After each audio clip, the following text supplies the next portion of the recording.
न देखकर भी अहंकार वशनाथ वहाँ गया और उसने भगवान सत्यनारायण को प्रणाम ही किया।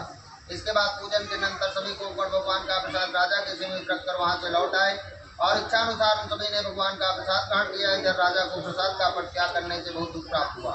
उसका संपूर्ण धनधान्य एवं सभी सौपुत्र नष्ट हो गए। राजा ने मन में निश्चय किया कि अवश्य भगवान सत्यनारायण ने हमारा नाश कर दिया, इसलिए मुझे वहीं जाना चाहिए जहाँ श्री सत्यनारायण का पूजन हो रहा था।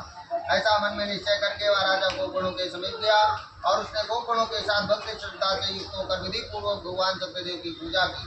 भगवान सत्यदेव की कृपा से वह अपना धन और पुत्रों से संपन्न हो गया तथा इस लोक में सभी सुखों का भोग कर अंत में सत्य वैकुंठ लोक को प्राप्त हुआ।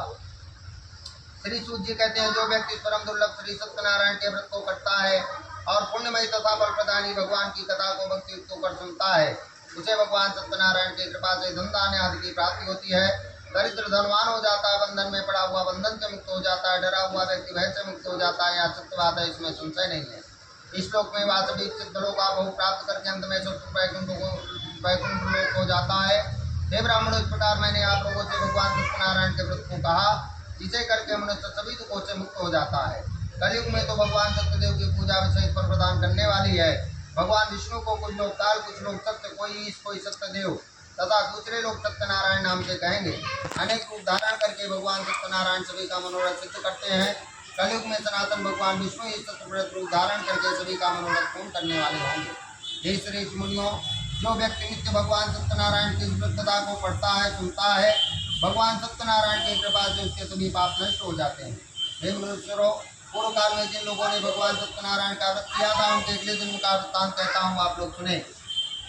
महान प्रज्ञा संपन्न सुदान नाम के ब्राह्मण सत्यनारायण का व्रत करने के प्रभाव से दूसरे जन्म में सुदामा नामक ब्राह्मण हुए और उस जन्म में भगवान श्री कृष्ण का ध्यान करके उन्होंने मोक्ष प्राप्त किया। लकड़हारा बिल्लू भोग का राजा हुआ और अगले जन्म में उसने भगवान श्री राम की सेवा करके मोक्ष प्राप्त किया।